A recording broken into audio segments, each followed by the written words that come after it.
everyone. I want to give you a warm welcome. You are one of the happy few who can attend this lecture by Marion Koopmans in person.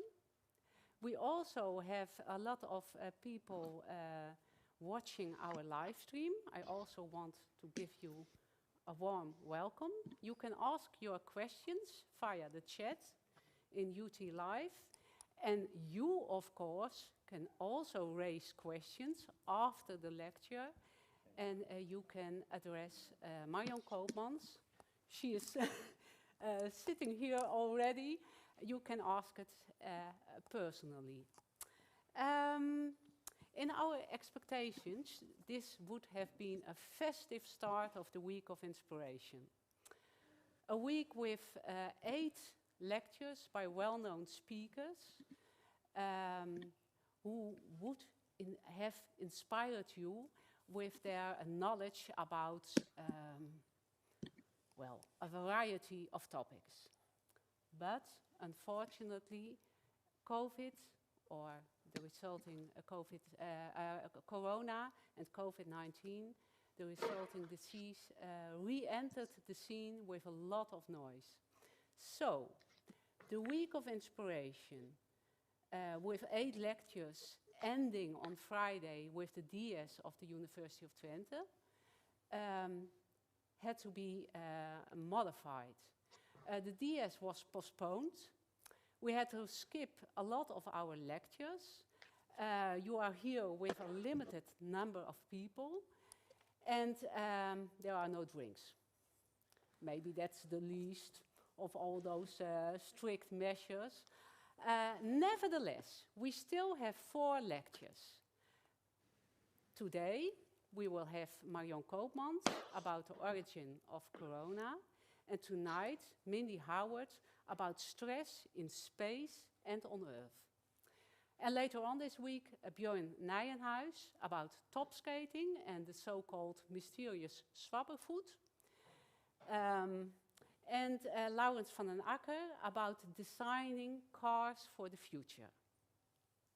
So, I wish you a lot of pleasure with those lectures. I'm Hiska Bakker, Studium Generale University of Twente, and I'm happy to introduce our first speaker, Marion Koopmans. She can see me with this camera. She can also see you. And I would like to tell something about her. She's one of the most important virologists of the Netherlands and maybe of the world.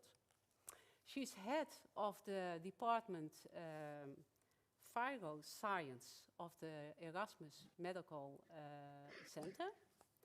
She's also member of the advisory board of the RIVM, member of the Gezondheidsraad, member of the outbreak management team, and she was member of the scientific team of the World Health Organization, which went to Wuhan, China, to investigate the origins of the coronavirus. That's the topic of this talk. In January of this year, Marion, I have to switch, you went to China, and we are curious to hear about your findings then and your opinion about it now. Please give a warm welcome to Marion Koopmans.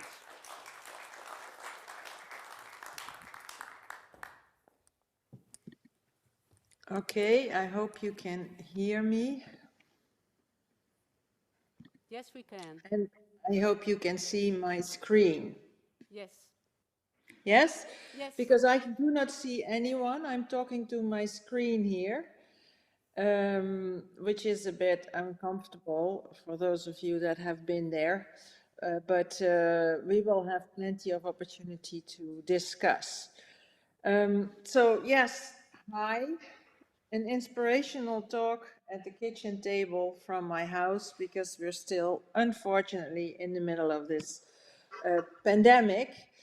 And this is what my invitation said. It was, I think, January 2021. I hope you can say something more about origin, spread, and control. And it's a bit early, and maybe by the time of this meeting, we will have all sorts of new variants. And I highlighted that because that was quite some foresight from the organizers of this day, because this is exactly, the new variants is exactly why we're still in this situation. And yes, I was in China. That feels like very long time ago. But I will take you back to some of our observations, but also thinking, bringing to you how, well, what that does to the perspective of things that, that we have now. And we will have plenty of time to discuss. But I thought, given that you are at the start of a career, to start also with something that is the good side of this pandemic, which is just seeing how extremely important the pandemic has been for research. So this is a list of publications just on COVID, and comparing that to publications that were already out there on the other coronaviruses that we've had a while ago, but just showing just how explosive the amount of literature has been. And there's an interesting publication in there, which is this one.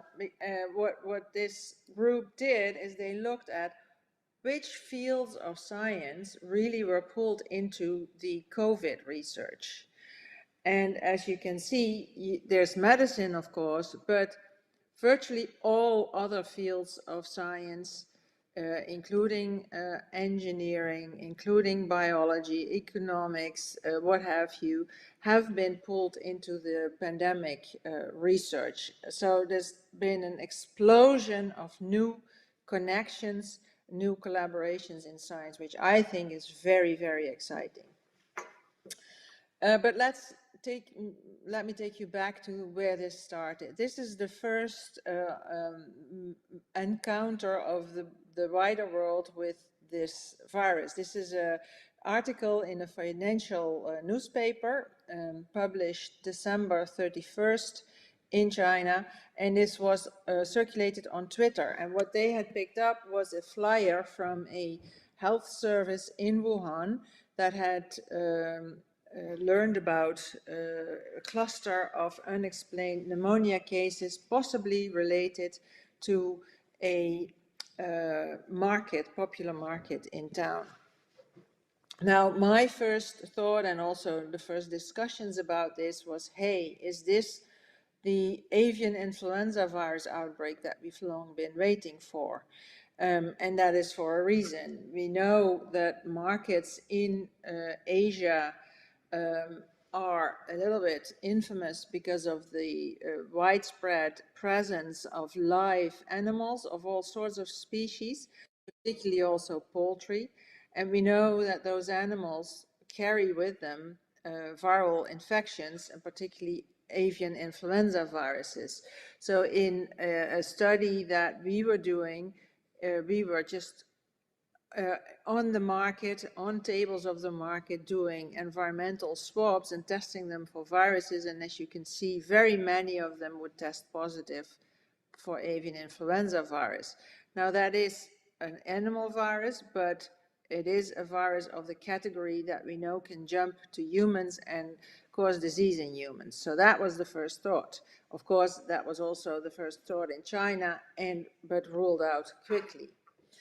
And then in a matter of just a few weeks, the world was informed about what the Chinese findings were, and that's this is a very key publication which showed that they had found a virus. This is a magnification of a cell, where here you see in this vesicle inside the cell, you see all these little dots which are viruses. That's convincing. They published the genetic information of that virus and compared that with viruses from other sources, and they showed that this virus was separate but clustered with viruses that we know that circulate in bats in the region.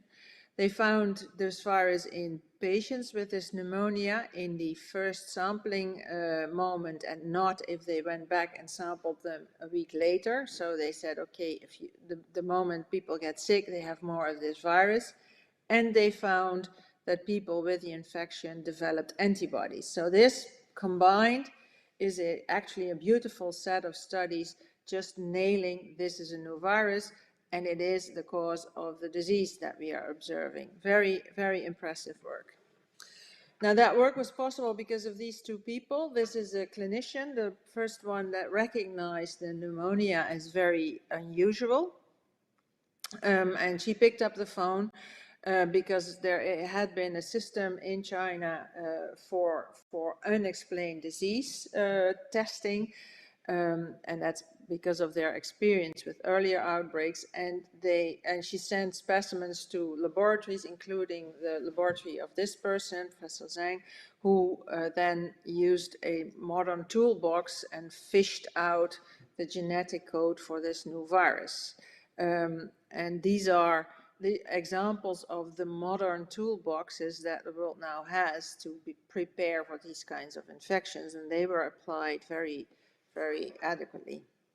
But that's not, of course, what you know right away. So here's a timeline of the situation really in the early days. So here we are, December 27th, when the first patient was found by this doctor that I just showed you. Then the message from the health service, and of course some people that were seen with unexplained pneumonia, but that's really difficult because unexplained pneumonia in winter is one of the most common diseases in any part of the world. So it doesn't really tell you much. Here is when the cause was clear. Then, of course, you can immediately see that some of those cases were ruled out, because then you can actually say, hey, you have it, you don't have it. And here, 1 week later, China, the Center for Disease Control, had distributed test kits to all of China's state CDCs. And that's when we started to see the confirmed cases going up because of the testing capacity. Now, this is not unusual. You have this blind phase where you really, if you don't have a way of finding who has the infection, it's very difficult to know how widespread an epidemic like this is. But there were already early on indications that it was more than this handful of patients that were reported. So right here, there were a couple of travelers that had picked up the infection. And that's, of course, possible. Wuhan is a big city, highly connected to the world.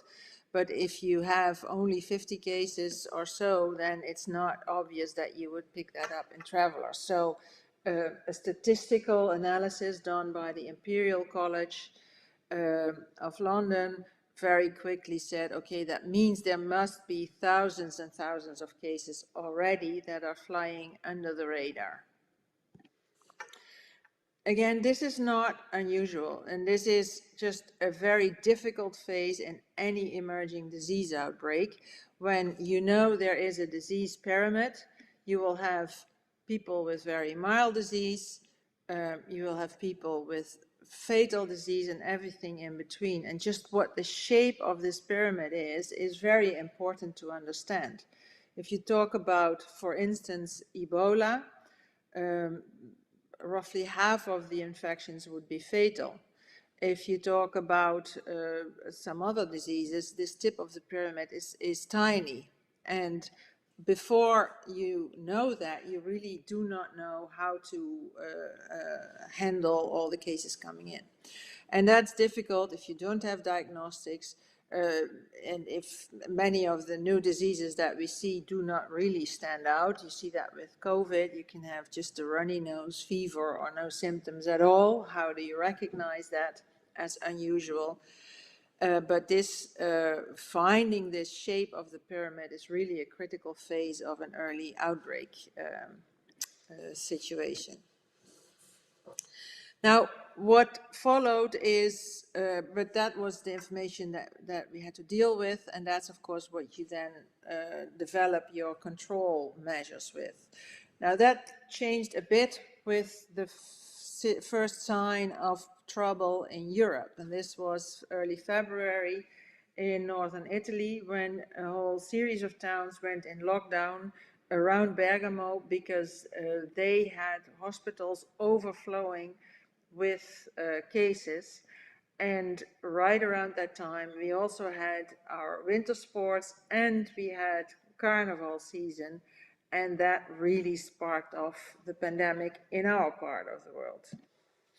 And that's illustrated here, the 27th of February, the first case in the Netherlands announced, but 1 week later, when we studied, we monitored or tested healthcare workers in a series of hospitals in the south of the country, it was very obvious that the virus was already widespread and circulating. You see this spider web of viruses that is drawn on the basis of the genetic information of viruses collected from healthcare workers. So already a big spider web that clearly had gone under the radar because the disease pyramid had a very broad base, had very many people with hardly any symptoms, and that's why this virus can spread so insidiously as it does, as you all now know. So that's what really was the early stage of the pandemic that we're in the middle of, and it's still raging over the world, with now currently, as you can see, mostly expanding in Europe, whereas other parts of the world are have less widespread circulation at the moment. Now this then, so that's where we are now, but with every emerging disease, with every outbreak, in fact, you get the question, where did this come from? And for the coronaviruses, we don't start from scratch. We have quite a bit of knowledge about the evolutionary history of coronaviruses if you look at the viruses that we already know. So these here, 1, 2, 3, and 4 are common cold viruses, viruses that circulate, that you get every now and then in winter, that are human viruses, human seasonal coronaviruses. But all of those have originated centuries ago from animals. We know that from evolutionary studies. 2 of them most likely from a bat reservoir, 2 of them from a rodent reservoir, and for 2 of those there's good evidence that there was an intermediary host, and that was llamas here and cattle here for OC43. There's 2 other ones here, SARS and MERS coronavirus, 2 other coronaviruses that we have seen in humans in outbreaks, again both originating from bats, but with intermediary hosts bringing them closer to people that then got infected. Here civet cats, and here dromedary camels. And then there's a virus that was discovered, I think, a little over a year ago, or maybe 2 years ago, which is infecting pigs.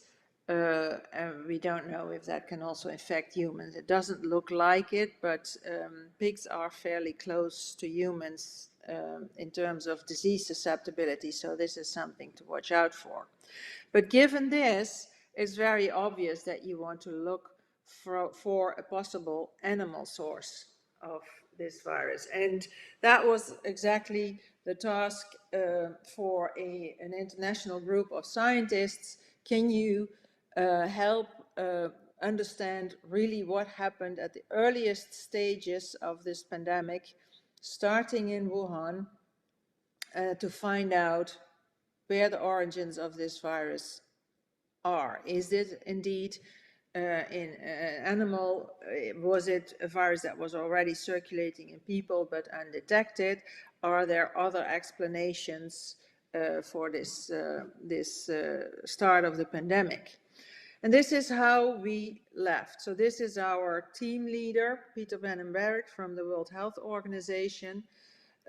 So this is us traveling, arriving in Wuhan, which by itself was a very difficult trip because flying in people from all over the world during massive lockdowns all over the world was a logistic nightmare. And as you can see, we were received as potentially infectious by the Wuhan authorities. And mind you, this was in a town that had controlled the pandemic in January, February 2020, but we arrived there 1 year later and still the control measures were really, really tight, and they still are. And that's how China has managed to keep the circulation of this virus at a minimal level.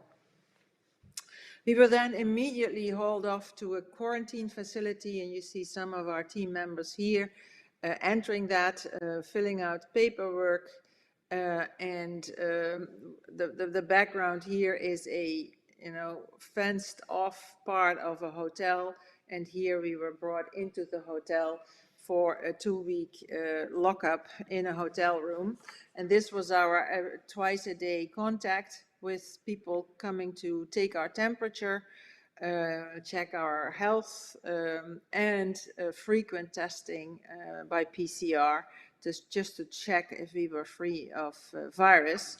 And here was a very important chair, and that was the chair where 3 times a day we would find the food that we could have. So really very, very strict quarantine. As maybe, I don't know if there's people from China in the audience, that they will be aware of that.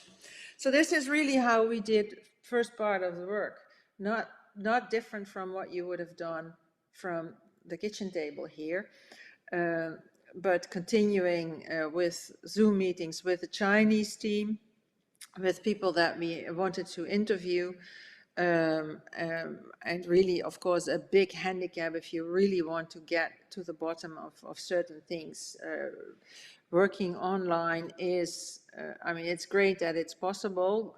Imagine this would not have been possible in this pandemic, but it's also definitely has its downsides if you really want to understand and have nuanced discussions. But nevertheless, that's what happened. And what we did there is we had sent our Chinese colleagues a long list of studies that we wanted to see done. And several of those were really looking at what sources of data can you find that tell us about human health and disease. And can you analyze them to see when this started?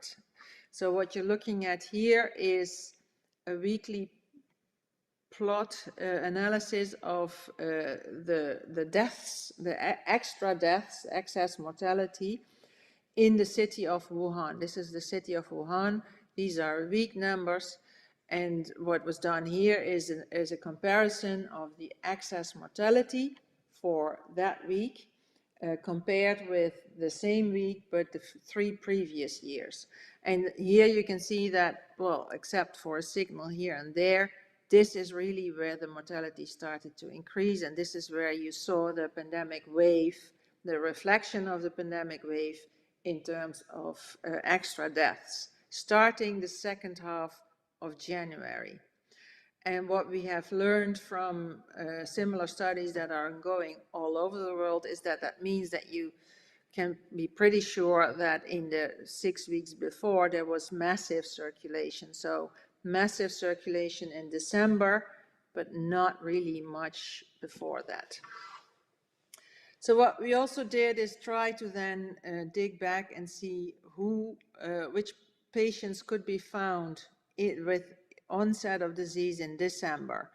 And then looking at the viruses that they had, looking at the genetic information of the viruses that they had, and use that to build a sort of a relatedness tree, a phylogenetic tree that's called, and to see what you can learn from that. So, and that's what you're looking at here. So what you already see is there's different clusters. It's similar image to the spider web for the first snapshot of cases in the Netherlands. You can already see there is diversity, and what that told us was that what was registered as the first cases really were not the first cases, because then you would expect to see just one circle, maybe with very little branches, but not this diversity picture. So first case is missed, which is not unusual given what I told you about this pyramid question. So the first probably mild cases really had been missed. If you then added, that's also something we did, added sequences from viruses from patients in all of China, there was an additional picture that came up, and that is, for instance, if you look now at this cluster, there, where the colors now are provinces, there were already people with this identical virus in different provinces. So the question that raises is, did this really start in Wuhan, or was it brought into Wuhan from somewhere else? And so we have recommended follow-up studies in some of those other provinces to ask those same questions. Now, in the whole story, immediately from the start, there was mention of a certain market, the Juanon seafood market. And this is an image of that market. When we were there, it was 1 year later, it was still closed, and it was a typical, somewhat dark market with all these individual stalls. So what we asked is to really get a full detail of the market layout, and this is this is what that looks like. There's a west area and there's an east area, but if you plot the cases linked to this market, you can see most of them were in this west area.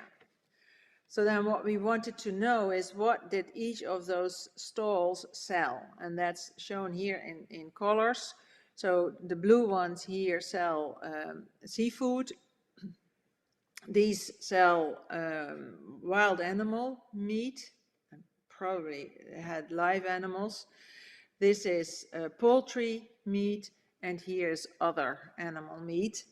And as you can see, that's really a diverse picture. The only thing that was more rare is the wild animal meat. And from a study published later, just early summer this year, we now also have independent confirmation that up until end of November, there were lots of live wild animals on that market, including animals that we think may be susceptible to this virus. But there's no animal samples taken at that period in time, so there's no definitive proof that this was how the virus entered the population. There are candidates, and these are the two top ones. These are certain species of bats that are known for the shape of their nose. That's also what's in the name. And there's pangolin. And in both of these animals, the closest related animal viruses to the SARS-CoV-2 have been found. And depending on which pieces of the genome you look like, here's the human virus. If in this part of the genome, the pangolin virus was closer, in other part of the genome, the bat viruses are closer. So that's a bit of a event. Well, bats, of course, are a favorite hypothesis because we know they harbor many SARS-related coronaviruses. That's already known from earlier work. Pangolin are intriguing because they are a rare animal. They are critically endangered, but they are also a delicatessen, unfortunately, which means they are smuggled into Asia and into China from an increasingly wide geographic region. And if you think about how new diseases make it into the human population, it's very often factors like this: disturbance of animal habitats, where in this case you bring animals from wide exotic places together, and that is really situations that increase the likelihood of spillover infections. There's now a lot of studies ongoing, and you see papers popping up, and this is a recent one that looked at bat populations on the border of China, Myanmar, Vietnam, and Laos. And they sampled in Laos, and they found another handful of viruses very, very closely related to SARS-CoV-2, including viruses where the piece of the virus, where the virus binds to human cells, the receptor binding domain, RBD here, is identical to that of the virus that causes COVID in people. So that tells us that viruses that really can directly infect people are out there in the wild, in bats in the region. Which is considered a strong indication. Now, in the whole story, there was also a hypothesis that maybe there was a laboratory involved, a lab leak, and a lab that was mentioned specifically was the Wuhan Institute of Virology. Now, this was a difficult discussion because it had been politicized from the start, because it was mentioned by the former president of the US and some of his staff. And that made it very difficult to just discuss it openly with the different labs that were involved in the whole first response of the pandemic. Not just Wuhan Institute of Virology, but also the state and the city government labs that, of course, have a role in there, and the agricultural labs. But what we try to do is visit them all, discuss this hypothesis with them, look at how they did their work, what their biosafety program was, discuss with them what their screening for health for workers were, and whether there was a research program that would be considered a risky program for emergence of viruses from laboratories. And from that, we have not found any smoking gun or an indication that something may have happened there. But of course, the tragedy of this whole discussion is that it's very difficult to prove a negative. And that's why I think that discussion is still very much on the table. But this is the conclusions as we reach them as a team. So based on everything we've seen and that the Chinese colleagues have analyzed, these are the different possible routes of introduction. So you probably have a bat or another, an animal axis, what we called it here, where viruses may be present, maybe have changed. This is a sign for evolution, viral evolution in a host. From there can maybe directly infect people, which then cause outbreak, or directly infect people when the virus needs some kind of change, and after that can cause an outbreak. May have been introduced through an intermediary animal, animals that people are in closer contact with, where that could be amplified, brought on the market, for instance, or where that could be, virus again could undergo changes and then be brought to the market. And then there's the laboratory hypothesis. And based on everything we have seen, this is our order of likelihood in which we said we think the origin can be found. There's nothing definitive yet, so that's still very much ongoing. Now, just to illustrate how challenging that is, I'm bringing you back to the Netherlands. So now this is the human-animal interface in our country. And this is a study where we've looked at SARS-CoV-2 in mink. So the country used to have mink farms situated here and in this part of the country, but these are the ones where we found that mink were getting infected. And what you're looking at here in red are genetic sequences from viruses in people, and in blue, introductions into mink. And you see that there were 5 occasions where this virus spilled back into mink, and where we saw mink to human to mink to human to mink to human transmission. So really an evolutionary playing game that you don't like to see as a virologist.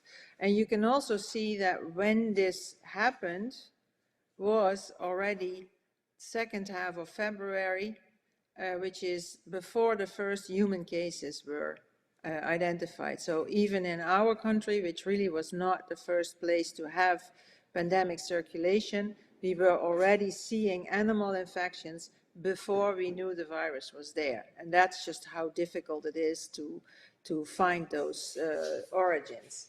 So over here, it's been clear that that you're looking here at the outbreaks in the animal farms, and these are different types of activities that were done with the animals that need animal handling, and migrant workers or people working on those farms would come in and do that work and then move on. So this really escaped the attention also in our country. And what then happens is that if you look further, these are again the viruses from the farms. We found similar viruses in people from random surveillance of COVID cases. So that showed that the virus was also circulating to a limited degree in the community, also in escaped wild mink and in feral cats, stray cats, for instance. So just to show you how difficult it is to really keep track of a virus like this. Now, very important there is why is that important? Because if you passage a virus to a different host, you can introduce changes, mutations. Viruses mutate, and if you then also select them, for instance, by putting them in a different host, you can fish out a variant that is more fit for infection in that host. And that's what we've seen happening. Viruses with mutations, variants, particularly viruses with mutations in certain hotspots of the genome, the colors here. And as you can see, so what you're looking at here is an image of the virus spike protein, the piece where the virus binds to host cells, to human cells. That's this piece. And you see mutations here introduced from passage through animals and sometimes also from passage to people. Now that's of course something you don't want to see with an emerging disease outbreak. The same is happening in other animals. This is in deer in the US, where we have seen that the virus has been introduced into the wild deer population on several occasions, and that's been related to hunting season. Now, what is important there is that I'm showing this just to illustrate how challenging those studies are, and that I think it's very important to keep an open mind. There has been a lot of finger pointing and accusations in this whole debate. But as scientists, I think we need to just keep thinking straight and look at the evidence. Fortunately, of course, where we're at now with the pandemic is that we have tools to control them.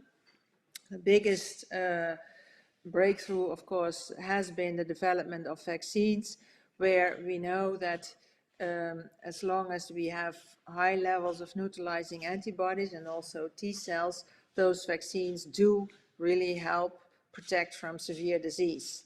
And then, of course, what determines the shape of the pandemic in the months and years forward will be related to how much vaccine is available, and also, well, human behavior as an important factor.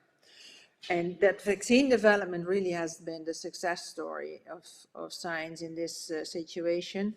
And that's even more so if you look at it like this. So here's the timeline for the development of the COVID vaccine. And here's the timelines for the development of some other infectious disease vaccines, which are extremely much longer. So we've been really lucky with this speed of vaccine development. But the game changer has been the virus. The virus has evolved. So what you're looking at here is, this is what the virus looked like in the beginning. This is what it looks like now. And this is how transmissible it is. So from the first bit, first situation in Wuhan, it seems like the virus was far less transmissible than it has become now that we're looking at the Delta variant. And that's why it's so difficult to really keep it contained. And that's why we're struggling with that. The good news really is that there's a lot of rumor about vaccination doesn't work. That's not true. Vaccination does work. You can see that here. If you compare who are in the hospital, the majority of the majority of people that get severe disease have not been vaccinated, or are the oldest people where you get vaccination breakthrough because of their vulnerable health. So this is what we're looking at for the future trajectories, and this is, well, as a scientist, I think I have to warn everyone that we don't know for sure. And here's a scenario analysis that has been done by a national committee that says, okay, dying out of this pandemic is probably unlikely. So we can expect to see one or more of these scenarios, and that's what we need to think for. So COVID is here to stay, probably as a recurring winter seasonal virus. How big that winter peak will be is really something we will have to experience in the years to come. But with that, I would like to stop, and then we can have some discussion. First, saying that, of course, pandemics really are a test to society. Science has brought a lot to the pandemic response, including new fields of interaction and collaboration, and I really have high hopes that that will spark really new, novel, and interesting lines of work. And although the start of your careers is challenging, I do think it's a very fascinating time to start as a scientist. So with that, let me stop sharing the screen. Thank you very much, Marion, and thank you for being on the screen yourself again. First, I want to thank you, of course, for your talk, but I want to give the students in the room the opportunity to leave for college if they have to. Otherwise, you can stay, of course. I think everybody will stay, so that's good. Lisanne and Nikki, two of the students of our committee, Week of Inspiration, will grab a mic, and you have the opportunity to ask questions. Tanya, sitting over there, is moderating the chat discussion online, so she will also raise her hand if she has questions from you online. But first I want to ask you something. Marion, you told us about the committee of the World Health Organization. You went with some scientists, a lot of scientists, to China, and you gave us an outline of the outcomes of that investigation. And one of the things was that a leak from a lab was not very likely. In fact, the Director General of the World Health Organization said that a possible leak from a lab in Wuhan was extremely unlikely.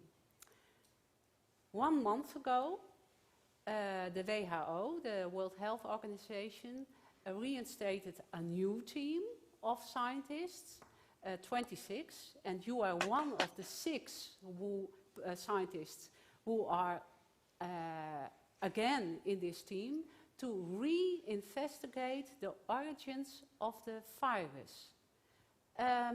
Did you change your own opinion? No, I did not. Did you? Do you hear me? Yes, we hear you. Yeah. No, I did not. But what you see is part of a public debate that we are seeing in this dossier, but we're also seeing that, of course, in our country around the pandemic. And that is, how do you deal with unknowns in a situation like this?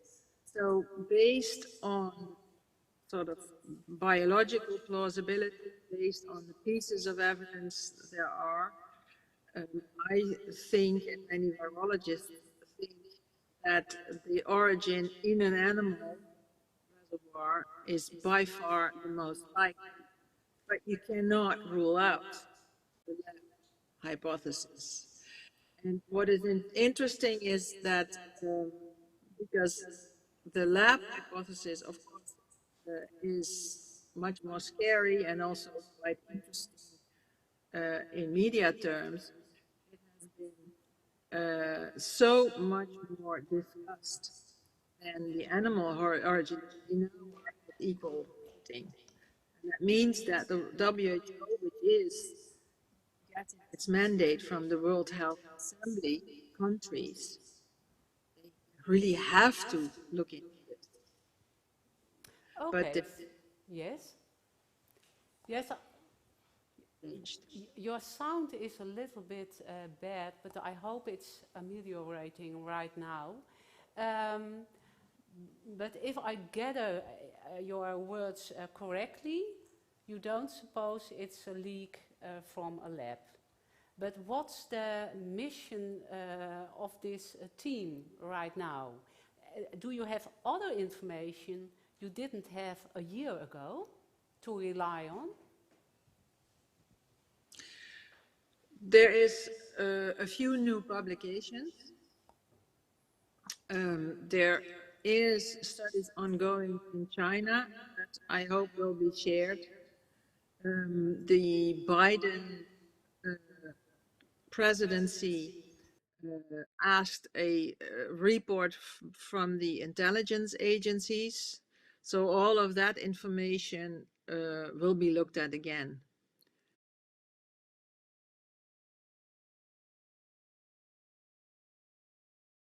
Virologist, but I'm just wondering, all human viruses, do they really originate from animals, always? But very often. Very often, okay, okay. Yeah, I think they are now switching the sound. Yes. So they're shutting me down if you talk and you down if I talk. But we need to pause between questions. Yes, but if you are talking, Marion, sometimes I'm not saying anything, but you are a little bit well, subdued, so to say. So we're working on it. I hope you heard everything. Yes, the public is doing this, so that's a comforting thought. Are there any questions you would like to ask? I'm starting with you because you were the first one with your hand raised. Lisanne is going to you. Could you put your face mask on, because yes, we have to reuse the mic. We don't have 30 mics. So if you put it on, we can reuse it. Yes, please. All right, if I may, I have just two questions specific. Two questions. First question is, what would have to happen to determine the cause of this disease, so scientists can just say, yes, that's the cause, based on this evidence? What evidence would have to be so you are sure about it? And my second question is, you showed the data comparing the vaccines to different diseases we have now, and you said that we were really lucky about the COVID one because it was literally in a time of a year or two. So my question is, what was, if you know of course, what was the reason that we were lucky in this case, or why was it much faster than other vaccines that are made? That are all my questions, thanks. Okay, Marion, can you answer those two questions? Yeah, great questions. So what is definitive? Well, I can think of two. One would be finding let's say an almost identical virus in one of the animal species that are a target. And that will require extensive surveys, like the one I presented in Laos. You know, a couple of hundred animals tested, 12 new viruses found. That type of survey, but that of course is a massive task because there's a very wide geographic area where you can find those bat species. So that's one. The second would be that the backtracking of animals from the market to farms brings us to a farm where there is evidence for circulation of the virus. Because we know there are several animal species that were susceptible. One of them high on the list is mink. Another one is raccoon dogs, and they are both very big production animals in China and have not been tested, at least not to the degree. It's just a handful of animals that have been tested. So those two would be the most, definitive. Finding a virus in there that really looks like, you know, it's very, very closely related. Then your question on vaccination. Yes, so the timeline was very fortunate, but I have to emphasize that that's a bit skewed, because mRNA as a vaccine has been explored for more than a decade, but not in this context. And there was a program started by the World Health Organization in 2016, following their evaluation of the Ebola outbreak. And that's when they said, we have to really invest in a publicly funded program to develop vaccines where the market won't go. And coronaviruses, MERS and SARS, were on that priority list. So there was investment in what's called platforms, new platforms for vaccine development that really could develop vaccines at warp speed. And this is exactly what happened. So I think it's in part that foresight that really helped it, plus the new concept, mRNA vaccines in the infectious disease world. Well, the first trials results were staggering. We don't have many vaccines with that high efficacy. So that's really the lucky part. Thank you. Another question. I saw one finger over there, and then I'm coming to you. Tanya. Yes, so I have a question from Peter. Why are there viruses anyway? What is their role in nature? Did you hear the question, Marion? Okay. Yes. Well, so I think viruses are an essential part of biodiversity. And why I'm saying that is that because we are massively outnumbered by viruses. There's been a very interesting expedition by Craig Venter, who is the person who first sequenced the human genome. That was his own genome. And he then had all this equipment that he had to build for that project, and he went on to do other projects. And one of them was that he did the repeat of the trip of Darwin. So he sampled ocean waters all over the world and sequenced what was in there. And from that, we know that there is massive abundance of viruses, millions and millions of viruses in just a scoop of water, and that they really regulate ecosystems. And that's essentially what they also do with us. So we see viruses that are innocuous for you and me, but that are a big problem in the tertiary care centers where I work, because it has people that are vulnerable, whose immune systems don't work as well anymore, and they then succumb to viruses that are harmful for others. So viruses are part of the biodiversity and have a regulatory role. Nikki, there's a question over here in the middle of the room.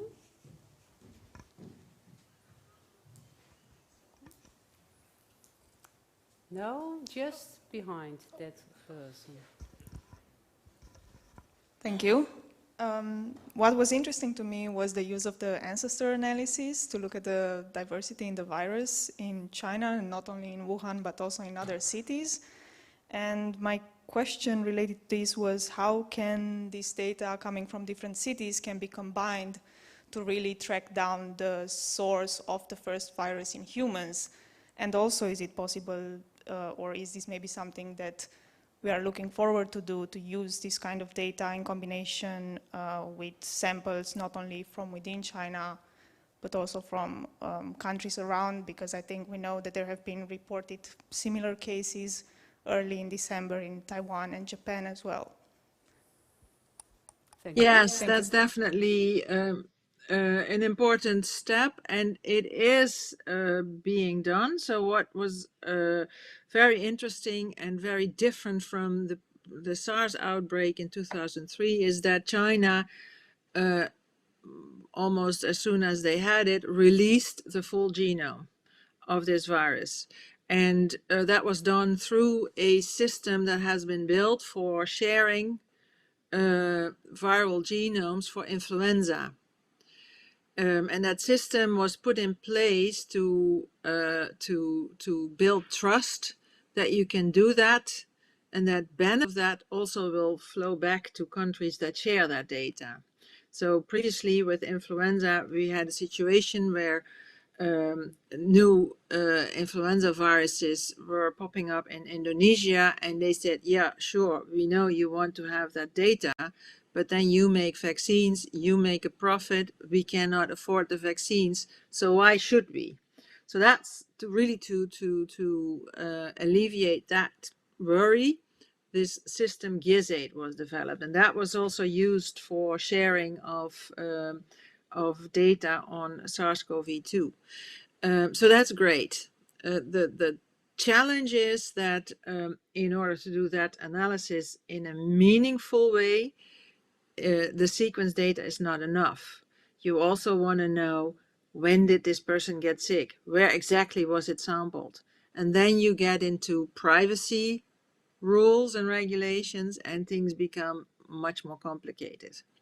So we can do those analyses on the genomes, but we do not then know the nitty-gritty details of who is behind those analyses. And that's the local work that needs to happen.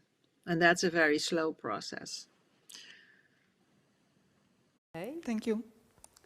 A question over here. Just 1.5 meters. Hello, Marion. Thank you for your interesting colloquium. I am, as a vegetarian, very much concerned about eating animals. In China, I know they eat everything what los en vast zit, like dogs and cats and whatever, all living animals. Wouldn't it be better that even when you think of the problem of the world for eating meat, as you are aware of for sure, wouldn't it be better that we more work to forbid what the wild animals, to forbid it, to sell them on the market? And my last question is, are you a vegetarian? Yeah. And what do you think about zoonosis? Because I didn't hear that word from you. Okay.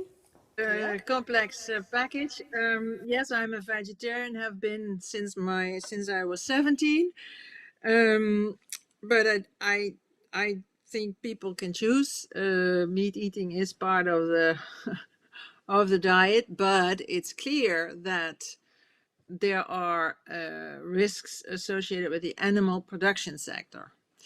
And a lot of the historic improvements in animal farming were because of diseases and because of the risk of zoonotic diseases, so diseases coming from animals.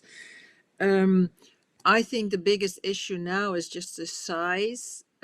So with the growing global population, we also have growing animal farming and we have growing density of animal farming.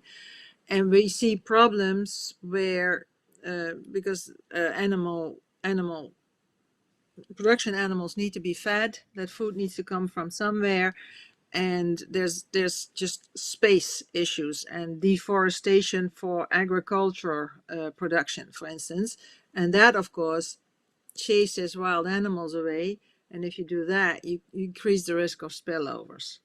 And the other element is that with high concentrations of animals, as we have seen in the mink farms in last year, if you do get an introduction of a virus, it's very difficult to stop that. So that also becomes its own problem of disease amplification. So I think this is part of a global discussion on, well, the resources of the planet are finite. And how are we going to responsibly deal with that? So in my view, yes, less animal production, less massive animal production would definitely be something that needs to be looked at. Thank you. Marion, what are, according to you, the biggest challenges we have in battling this pandemic? What's the most difficult? Major ones. One is the global inequity in access to vaccines. So there's a lot of discussion and protest in our region, but we have full access to vaccines and healthcare. And there's parts of the world where not even 3% of people have it. And the forecast is it will take till end of 2023 before they are at the same level. So that's one. And with that, you continue circulation, you can also expect new variants and the problems that then gives. And the second one is really around human behavior. what we see is it's getting more and more difficult to find the solidarity to continue to be a little bit restricted in what we can do. And that is really essential to keep a virus like this down.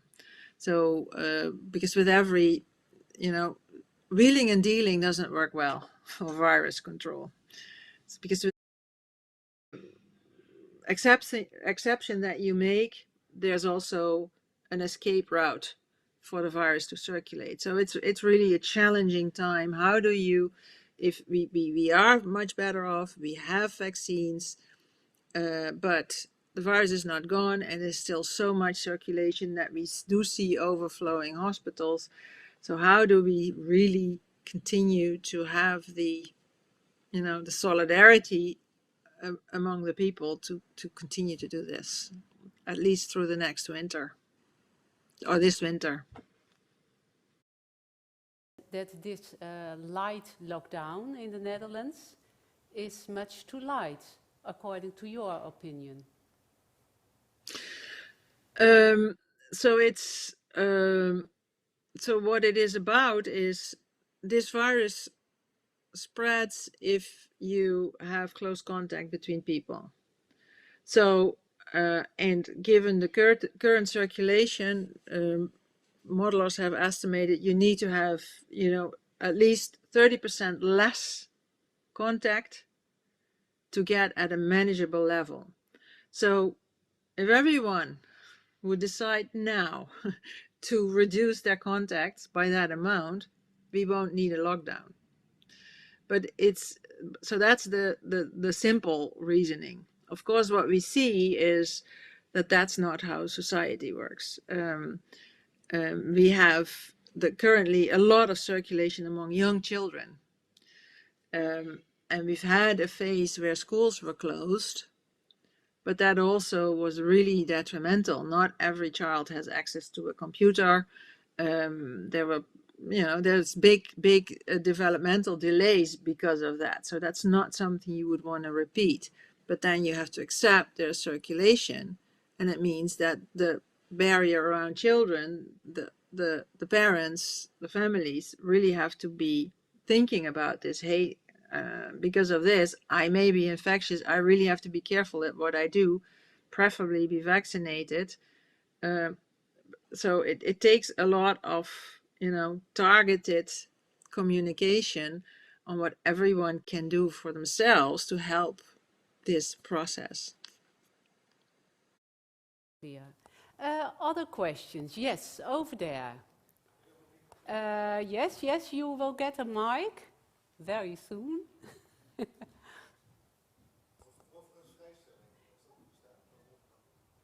Yes, go ahead.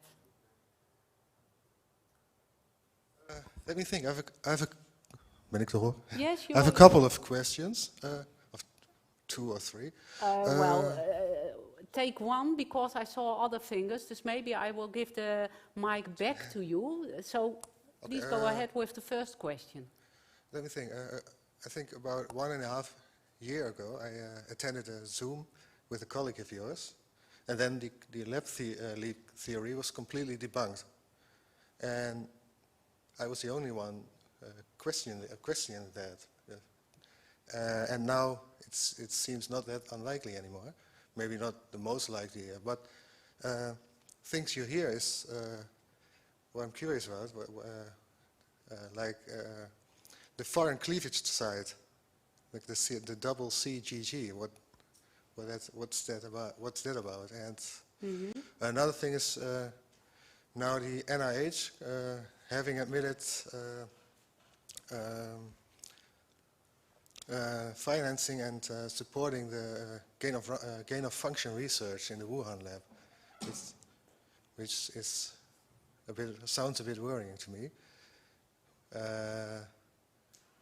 Mostly because in these labs and the Wuhan lab, I've heard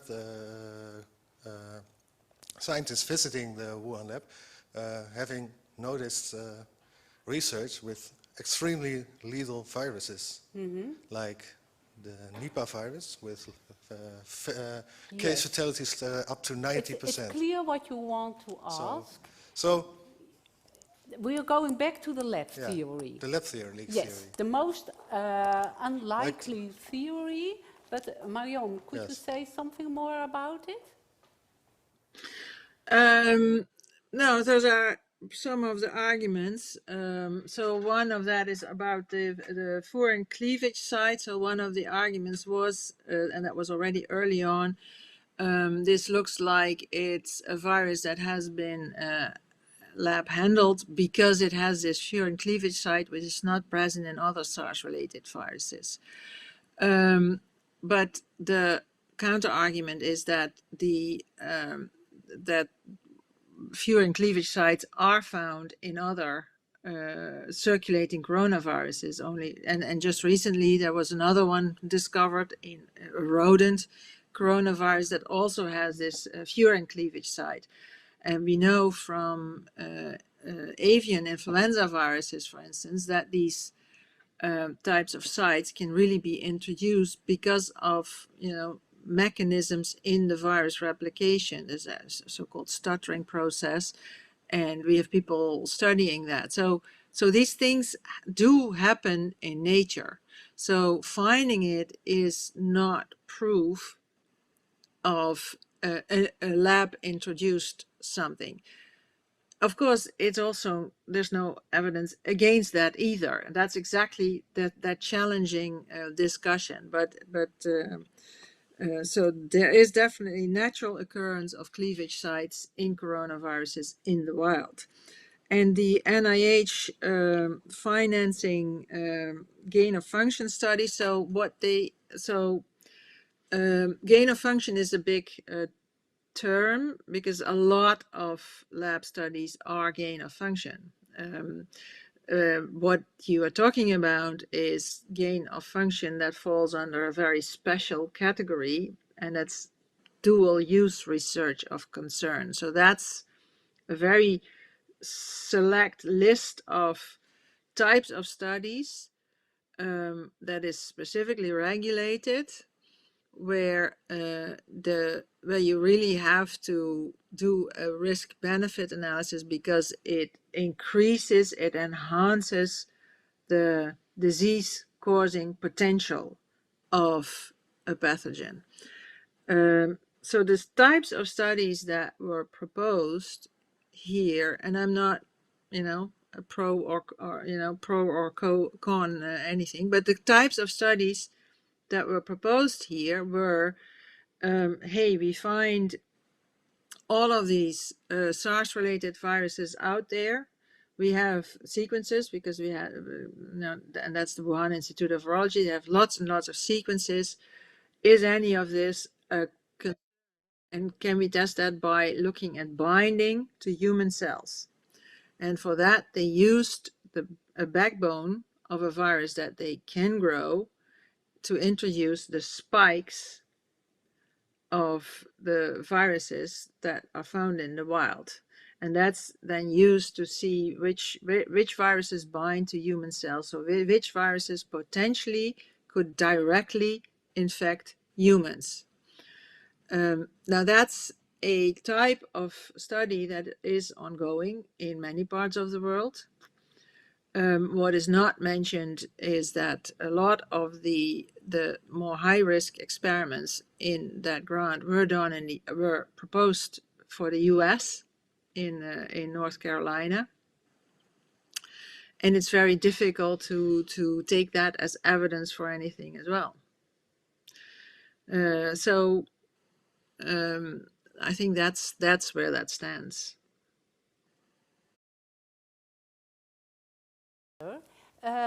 We have still 2 minutes left.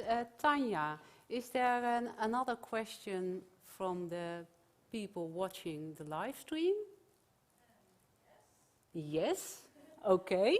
Please go ahead. Let me see if I can find a short one, maybe.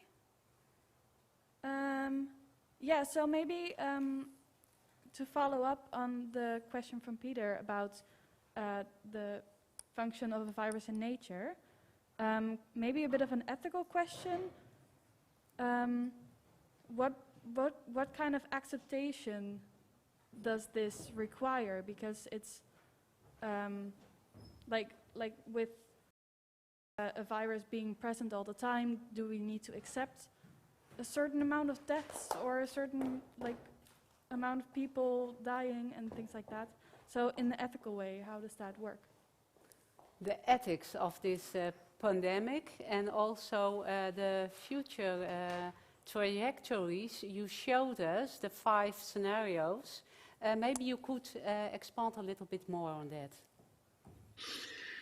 Yeah, I think this is very much a debate that society needs to have. So right now, and I think this is a debate that's difficult to do in the middle of a crisis. But for instance, look at the situation in nursing homes. There was massive deaths in nursing homes. They were not very well prepared, but that's also because nursing homes are really there to, to have people, have a pleasant last leg of their life. So they're really not set for disease control. That's not what they're built for. So you really cannot expect that to be the case. And that's also every winter we have mortality peaks, and a lot of that is in nursing homes. So is that acceptable? To what degree? And who decides? Is it, well, that's your fate if you're old? Or is it, well, let's be a little bit more, take this experience in and say, why don't we in the winter decide to wear mouth masks? And that's a societal debate to be had. And the same applies to, well, you see that the discussion now with hospitalizations. Of course, if you are young and healthy, chances that you get into the hospital are far and far smaller than if you are older. So age is certainly the biggest risk factor, but also have other types of disease. So, and that's of course this discussion, why restrict young people, for a bunch of old guys? Our society, and certainly in projecting forward, so 2030, probably 50% of the society will be in that category, less fit, some comorbidity, surviving with cancer, all people that have greater risk of complications if they hit a virus. So are we going to separate them? Are we going to say that's your problem or not? And vice versa, how much restriction are we going to put on the youth for that? So these are all societal debates I think we need to have. I have my own opinions, and all of you have them, but I think that's really a societal debate. Agree with you. Seeing the time, I want to thank you very much, Marion, for your time. Sitting at your kitchen table in your library, because I see a lot of books. Thank you very much. And you, thank you for being here in person. And you, the persons looking at our live stream, thank you for watching.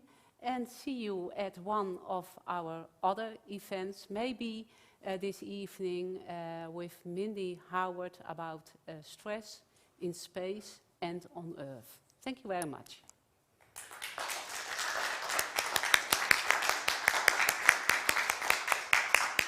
Thank you, Marion.